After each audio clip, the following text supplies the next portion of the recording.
Hi friends, welcome to Ashridas creations. ఈరోజు మరొక మంచి టిప్తో మీ ముందుకు వచ్చానండి. మన ఇంట్లో సాయంత్రం అయితే దోమల బెడద ఎక్కువగా ఉంటుంది. అదేవిధంగా చలికాలం కదా, ఇంట్లో కూడా ఒక విధమైన వాసన వస్తూ ఉంటుంది. అదేమీ లేకుండా అతి తక్కువ ఖర్చుతో మన ఇంట్లో ఉండే వస్తువులతో మనము ఇంట్లోనే ధూపం ఎలా వేసుకోవాలో చూపిస్తాను. మీకు ఖచ్చితంగా ఈ వీడియో నచ్చుతుంది. లైక్ చేయండి, షేర్ చేయండి, సబ్స్క్రైబ్ కూడా చేయండి. ఇక్కడ చూడండి, వేపాకులు ఒక 2-3 రెమ్మలు తీసుకుంటే సరిపోతుంది.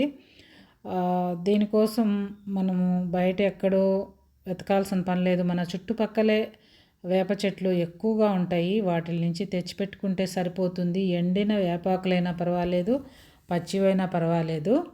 అదేవిధంగా ధూపం ఎలా వేస్తే మంచి వాసన వస్తుంది అనేది కూడా మీకు ఈ వీడియోలో షేర్ చేస్తాను. నేను ముందుగా ఒక ఎండిన కొబ్బరి చిప్పనైతే తీసుకున్నానండి. ఆ చిప్పని తీసుకొని కొద్దిగా వేడి చేసామంటే ఆ కొబ్బరి చిప్ప ఇలా రగులుకుంటుంది. మరి ఓవర్ హీట్ చేయొద్దు. తొందరగా మనకు కాలిపోయేసి తొందరగా చల్లారుతుంది.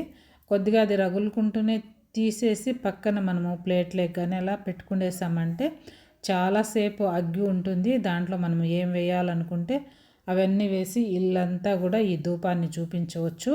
ముఖ్యంగా మొక్కలు ఉండే వాళ్ళకైతే మంచి టిప్ అండి.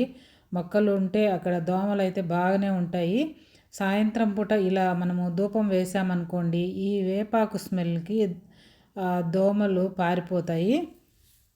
ఈ విధంగా కొబ్బరి చిప్ప కాల్చుకొని మనము ఏదైనా పాత ప్రమిదిలో కానీ ఇలా ధూప్ స్టాండ్లో కానీ పెట్టేసుకొని వేపాకులు, అదేవిధంగా సాంబ్రాణి, కొద్దిగా కర్పూరం కూడా వేసుకున్నామంటే మంచి సువాసన వస్తూ ఉంటుంది. ఇల్లంతా కూడా పాజిటివ్ వైబ్స్ అనేది వస్తాయి. ఇలా అగ్గిని మనం ఇంట్లోనే ప్రిపేర్ చేసుకోవడం వల్ల మనము బయట కోన్స్ కొనాల్సిన అవసరం లేదు.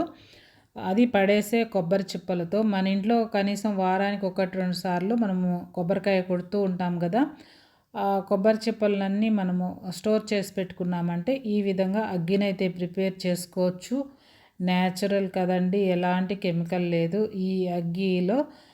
దీంట్లో మనము వేపాకులు, కర్పూరము, అదేవిధంగా కొద్దిగా సాంబ్రాణి వేసి ఇల్లంతా చూపించడం వల్ల మన ఇల్లంతా కూడా మంచి పరిమళభరితంగా ఉంటుంది. అదేవిధంగా మూలలా దాక్కున్న ఈ దోమలన్నీ కూడా వెళ్ళిపోతాయి. మొక్కలు ఉంటే మొక్కల దగ్గర కూడా మనం ఇలా చూపించామంటే అన్నీ పారిపోతాయండి. అదేవిధంగా ఈ పొగను పీల్చడం వల్ల మనకు ఎలాంటి హాని ఉండదు.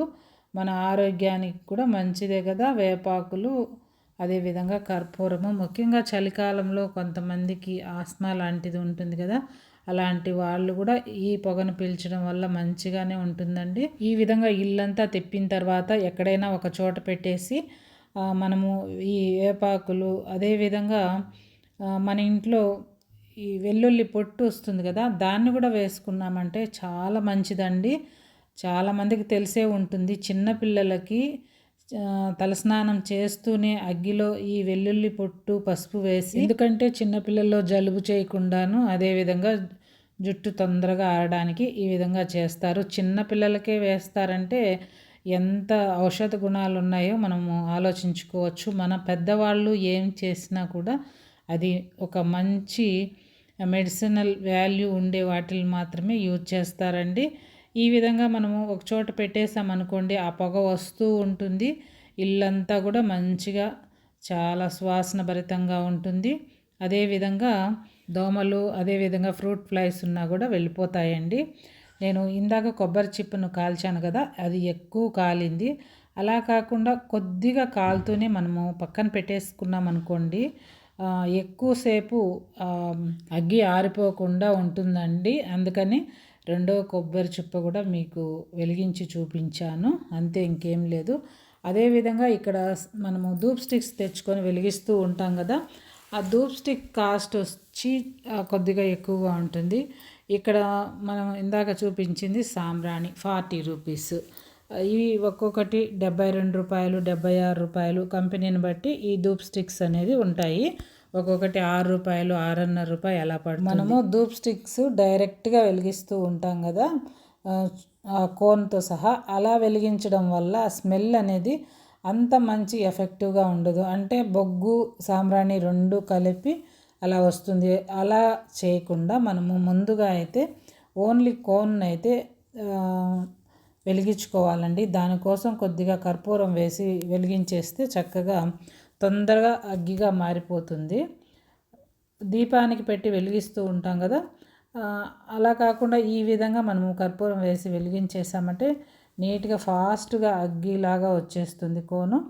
ఆ తర్వాత మనము దీంట్లో సాంబ్రాణి వేసుకున్నామంటే ఆ స్మెల్ అయితే చాలా బాగుంటుందండి.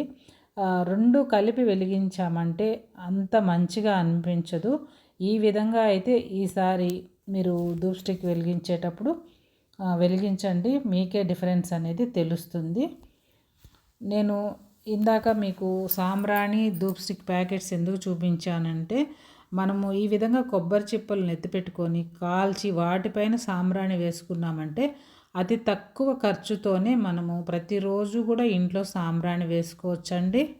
అదేవిధంగా అది న్యాచురల్ కదా కొబ్బరి చిప్ప అనేది. వీలైనంత వరకు మన ఇంట్లో న్యాచురల్ వస్తువులు ఉపయోగించడానికి మాత్రమే ప్రయారిటీ ఇవ్వండి. ఇంకా కుదరలేదంటే ఎలాగూ తప్పదు మనకు. మీలో ఎవరైనా ఈ విధంగా కొబ్బరి చిప్పల్లో సాంబ్రాణి వేస్తే ఖచ్చితంగా నాకైతే కామెంట్ చేయండి. మీకు ఈ ఐడియా నచ్చితే ఖచ్చితంగా లైక్ చేయండి, షేర్ చేయండి, సబ్స్క్రైబ్ కూడా చేయండి. Thank you for watching.